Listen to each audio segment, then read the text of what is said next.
வணக்கம் நேயர்களே, தந்தையின் டாப் 10 நியூஸ் செக்மெண்டில் உங்களுடன் இணைவது நான் பார்த்திபன் சின்னசாமி. இது தொகுப்பில் இன்றைய டாப் 10 செய்திகளை பார்க்கலாம்.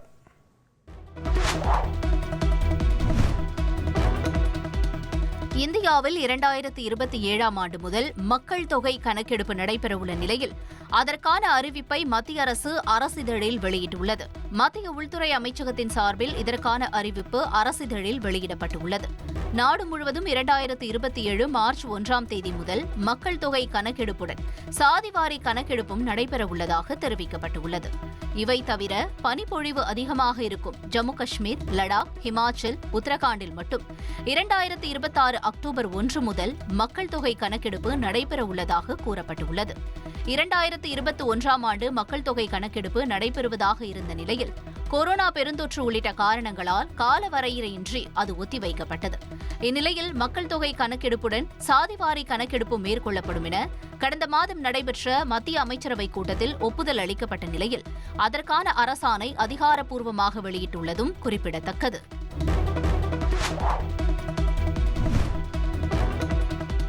சிறுவன் கடத்தல் வழக்கில் புரட்சி பாரதம் கட்சித் தலைவர் ஜெகன் மூர்த்தியை கடுமையாக சாடிய சென்னை உயர்நீதிமன்றம் சரமாரியாக அவரிடம் கேள்வி எழுப்பியது.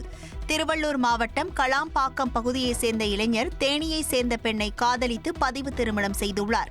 இதனிடையே பெண் வீட்டாருக்கு ஆதரவாக கூலிப்படையினர் மூலம் இளைஞரின் சகோதரரான சிறுவனை கடத்தியதாக புரட்சி பாரதம் கட்சித் தலைவரும் கேவி குப்பம் தொகுதி எம்எல்ஏவுமான ஜெகன்மூர்த்தி உள்ளிட்டோர் மீது வழக்கு பதிவு செய்யப்பட்டது. வழக்கு தொடர்பாக பெண்ணின் தந்தை உள்ளிட்டோர் கைதான நிலையில் முன்ஜாமீன் கோரி ஜெகன்மூர்த்தி தாக்கல் செய்த மனு சென்னை உயர்நீதிமன்றத்தில் விசாரணைக்கு வந்தது. அப்போது ஜெகன்மூர்த்தியுடன் ஏராளமான நீதிமன்றத்திற்கு வருகை தந்த நிலையில் நீதிமன்றம் ஒன்றும் படப்பிடிப்பு தளம் அல்ல என்று காட்டமாக கூறிய நீதிபதி தேவையில்லாத நபர்கள் நீதிமன்ற அறையை விட்டு வெளியேற உத்தரவிட்டார்.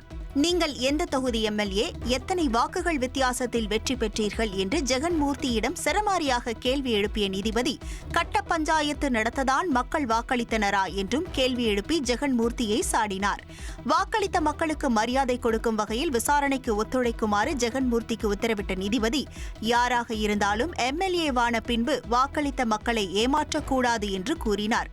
மக்கள் குறைகளை நிவர்த்தி செய்ய வேண்டுமே தவிர கட்ட பஞ்சாயத்து செய்ய யார் அதிகாரம் கொடுத்தது என கேள்வி எழுப்பிய நீதிபதி பதவியை தவறாக பயன்படுத்தினால் வேடிக்கை பார்க்க முடியாது, உங்களுக்கு வாக்களித்த மக்களுக்காக தான் உங்களை கைது செய்ய உத்தரவிடவில்லை என ஜெகன்மூர்த்தியிடம் கூறி முன்ஜாமீன் மனு மீதான விசாரணையை ஜூன் 26ஆம் தேதிக்கு தள்ளி வைத்தார்.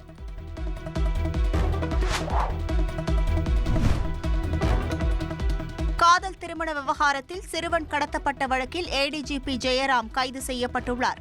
கடத்தப்பட்ட சிறுவன் ஏடிஜிபி ஜெயராமின் காரில் கொண்டு வந்து விடப்பட்டிருக்கிறார் என்றும் கடத்தலுக்கு பயன்படுத்தப்பட்ட வாகனத்திலிருந்து 7 லட்சம் ரூபாய் பறிமுதல் செய்யப்பட்டதாகவும் காவல்துறை தரப்பில் நீதிமன்றத்தில் தெரிவிக்கப்பட்டது.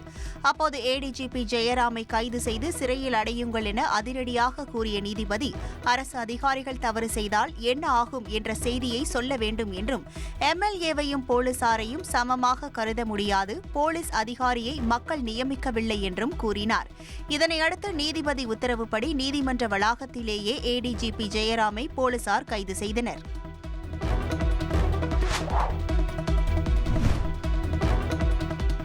ஏர் இந்தியா விமான விபத்தில் உயிரிழந்த குஜராத் முன்னாள் முதல்வர் விஜய் ரூபானியின் உடல் அரசு மரியாதையுடன் தகனம் செய்யப்பட்டது. அகமதாபாத்தில் கடந்த வாரம் நிகழ்ந்த விமான விபத்தில் குஜராத் முன்னாள் முதல்வர் விஜய் ரூபானியும் உயிரிழந்தார். இதனையடுத்து டிஎன்ஏ சரிபார்ப்புக்கு பிறகு விஜய் ரூபானியின் உடல் அவரது உறவினர்களிடம் ஒப்படைக்கப்பட்டது.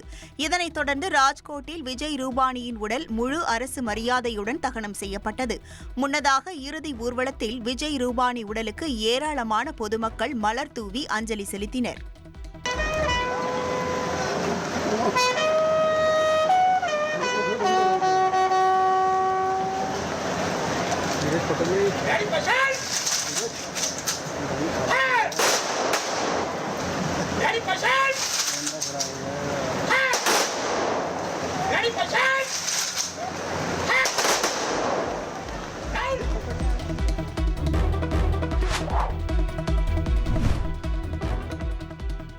இந்தியா விமான விபத்தில் உயிர் பிழைத்த ரமேஷ் விஸ்வாஸ் குமார் நடந்து செல்லும் புதிய காட்சிகள் வெளியாகியுள்ளது.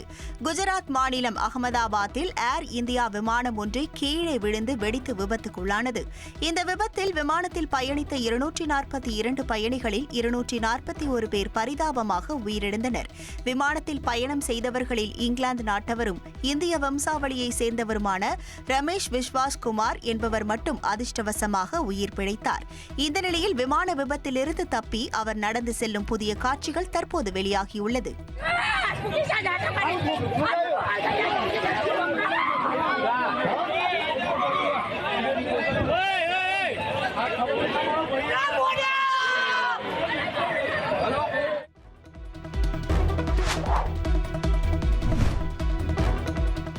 குஜராத்தில் ஏர் இந்தியா விமான விபத்து ஏற்படுத்திய அதிர்வலைகள் தணிவதற்குள் வெவ்வேறு இடங்களில் அடுத்தடுத்து ஏற்பட்ட விமான இயந்திர கோளாறு நிகழ்வுகள் பரபரப்பை ஏற்படுத்தியுள்ளன.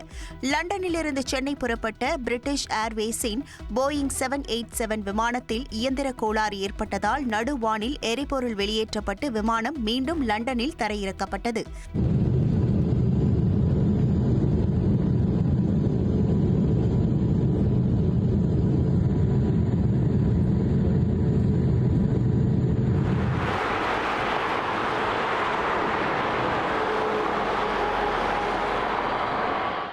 அசம்பாவிதம் தவிர்க்கப்பட்டாலும் இரு மார்க்கத்திலும் விமான சேவைகள் ரத்து செய்யப்பட்டதால் லண்டனிலும் சென்னையிலும் 700க்கும் மேற்பட்ட பயணிகள் பரிதவித்தனர். இதேபோல் உத்தரப்பிரதேச மாநிலம் லக்னோ விமான நிலையத்தில் தரையிறங்கும் போது சவுதி ஏர்லைன்ஸ் விமானத்தின் சக்கரத்தில் புகை வந்தது அதிர்ச்சியை ஏற்படுத்தியது.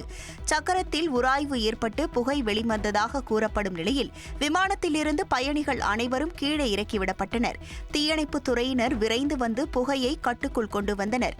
இதனிடையே அசாம் மாநிலம் கவுஹாத்தியிலிருந்து 170 பயணிகளுடன் கொல்கத்தா புறப்படவிருந்த ஏர் இந்தியா எக்ஸ்பிரஸ் விமானத்தில் திடீர் தொழில்நுட்ப கோளாறு ஏற்பட்டதை அடுத்து 18 மணி நேர தாமதத்திற்கு பின் பயணிகள் அனைவரும் மாற்று விமானத்தில் அனுப்பி வைக்கப்பட்டனர்.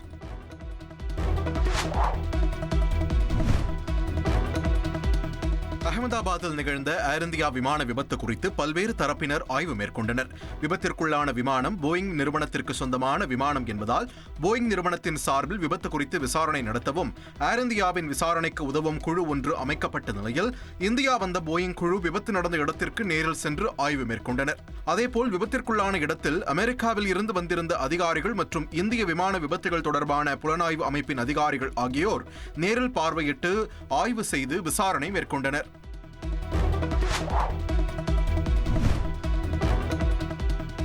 ஈரான் மீது இஸ்ரேல் நடத்தும் தாக்குதலால் பதற்றம் அதிகரித்துள்ள நிலையில் ஈரானில் உள்ள நூற்றுக்கணக்கான இந்திய மருத்துவ மாணவர்கள் தங்களை உடனடியாக மீட்குமாறு இந்திய அரசுக்கு கோரிக்கை விடுத்துள்ளனர். ஆபரேஷன் ரைசிங் லயன் என்ற பெயரில் ஈரான் மீது இஸ்ரேல் வான்வழி தாக்குதலை தீவிரப்படுத்தியுள்ளது. இதற்கு ஈரானும் பதிலடி கொடுத்து வருகிறது. இந்நிலையில் ஈரானில் விடுதிகள் மற்றும் குடியிருப்புகளில் தங்கியுள்ள நூற்றுக்கணக்கான இந்திய மருத்துவ மாணவர்கள் நிலைமை மோசமடைவதற்குள் தங்களை உடனடியாக மீட்குமாறு இந்திய அரசுக்கு கோரிக்கை விடுத்துள்ளனர். கடந்த 3 நாட்களாக தூக்கத்தை தொலைத்ததாகவும் ஈரானில் இருப்பதை பாதுகாப்பாக உணரவில்லை என்றும் இந்திய மாணவர்கள் கூறியுள்ளனர்.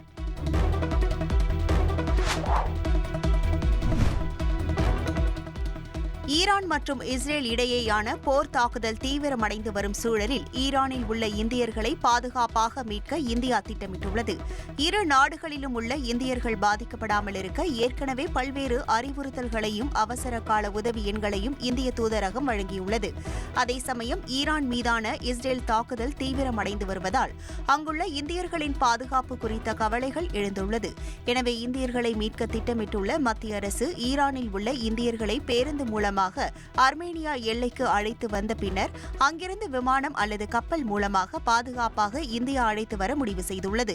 குறிப்பாக ஈரானில் ஜம்மு காஷ்மீரை சேர்ந்த பெருமளவிலான மாணவர்கள் வசித்து வருவதால் அவர்களை வெளியேற்ற முன்னுரிமை அளிக்கப்பட உள்ளது.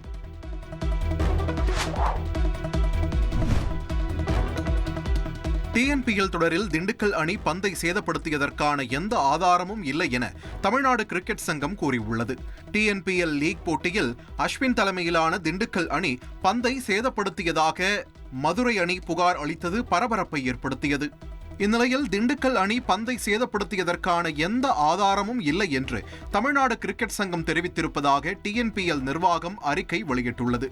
மதுரை அணி குற்றம் சாட்டிய துண்டுகள் டிஎன்சிஏ மூலம் இரு அணிகளுக்கும் வழங்கப்பட்டவை என்றும் நடுவர்கள் குழு போட்டி முழுவதும் பந்தை மேற்பார்வையிட்டதாகவும் ஆட்டத்தின் போது எந்த புகாரும் எழுப்பப்படவில்லை, மதுரை அணியால் சரியான ஆதாரமும் வழங்கப்படவில்லை, யூகத்தின் அடிப்படையில் புகார் அளிக்கப்பட்டுள்ளதாகவும் டிஎன்சிஏ கூறியுள்ளது.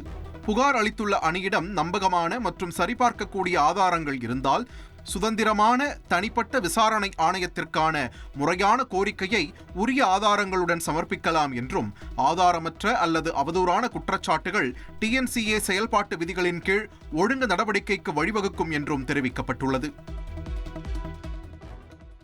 ட்ரெண்ட ஃப்ரெண்ட் ஆக்கிக்கோங்க. 2.5 கோடிக்கும் அதிகமான தந்தி டிவியின் சப்ஸ்கிரைபர்ஸ் அண்ட் ஃபாலோவர்ஸ் குடும்பத்துல நீங்களும் இணையுங்க.